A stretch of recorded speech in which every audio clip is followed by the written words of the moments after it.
there are many different interpretations of crazy, especially when it comes to defining crazy people. For example, the term crazy is often used informally to describe behavior that seems irrational, unpredictable, or outside societal norms. However, it's important to approach this topic with sensitivity and awareness of mental health. Here are some insights. Right, so the first one is mental health versus stigma. What some call crazy may actually stem from mental health conditions, for example, schizophrenia, bipolar disorder, or severe anxiety. Labeling people can perpetuate stigma and discourage them from seeking help. Many historical geniuses like Van Gogh or Nietzsche were considered eccentric or mad, yet their unique perspectives contributed to art, philosophy, and science. 2. Creativity and nonconformity. Unconventional thinking often fuels innovation. Some crazy ideas like space travel or the internet were once dismissed as impossible. Society's normal is subjective. What seems irrational in one culture or era may be celebrated in another. So the third one is context matters. Behavior labeled as crazy could be a trauma response, a neurological difference, or even a rational reaction to an irrational situation. Whistleblowers challenging corruption, for example. So, harmful actions, violence, harassment, for example, should be addressed, but with empathy for underlying causes. 4 is the philosophical perspective. Philosophers like Foucault questioned who gets to define madness, pointing to power structures that marginalize certain minds.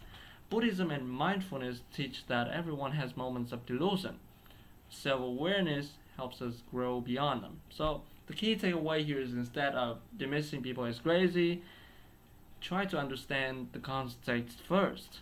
Compassion and curiosity can reveal hidden struggles or brilliance. If someone's behavior is harmful to themselves or others, professional support, not judgment, is the best response. Now, you may ask, how about the people doing crazy things that, can't and shouldn't be empathized? Well, for example, killing, threatening, or doing illegal stuff.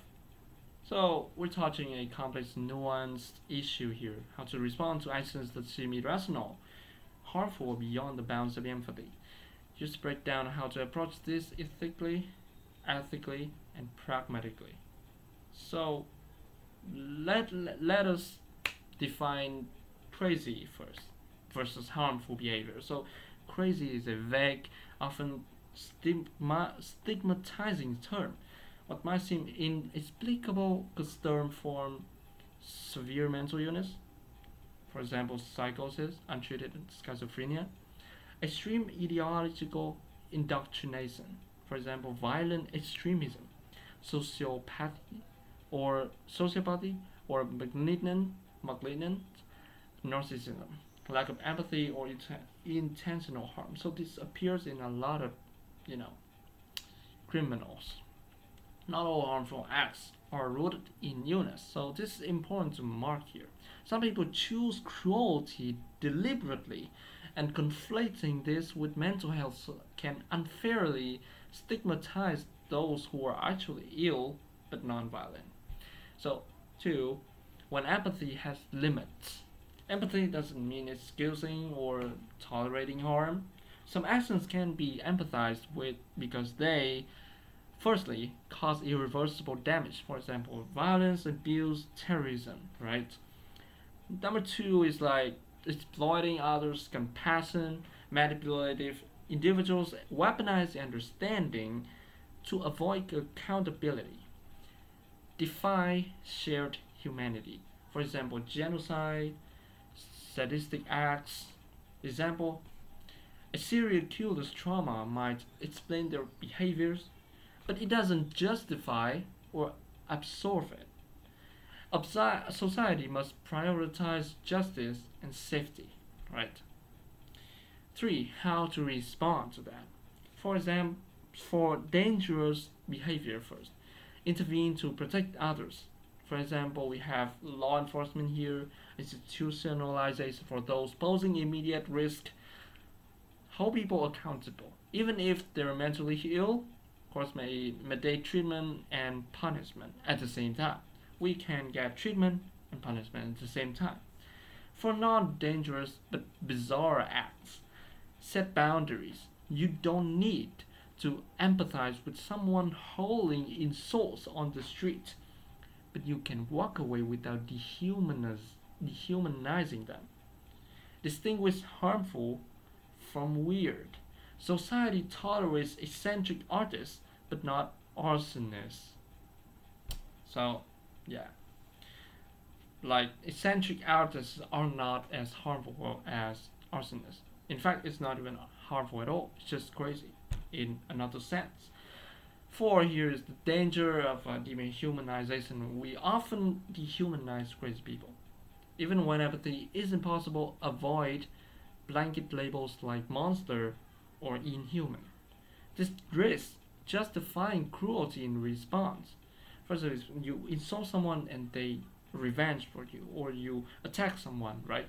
Torture, extrajudicial violence, assuming all acts have a rational explanation.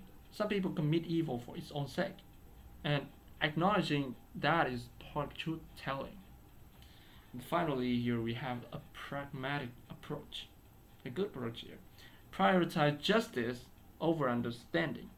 We need justice. For some actions must be stopped, not analyzed. Or it could be, but not necessarily at that moment. Protect compassion for victims, not perpetrators. Channel empathy toward those harmed, not those causing harm.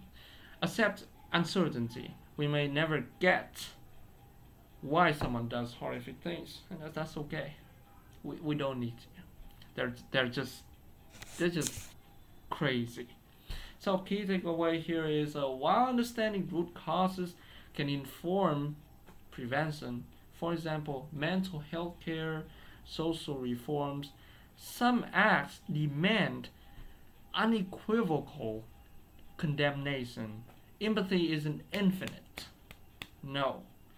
It's okay to draw lines when harm exceeds humanity. We're human. So, yeah.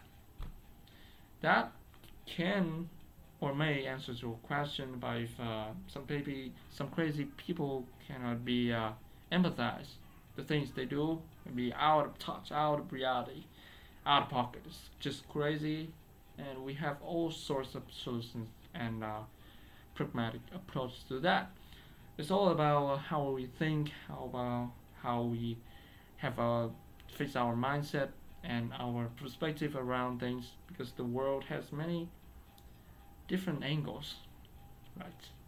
So always approach things with a careful observation and judgment, right?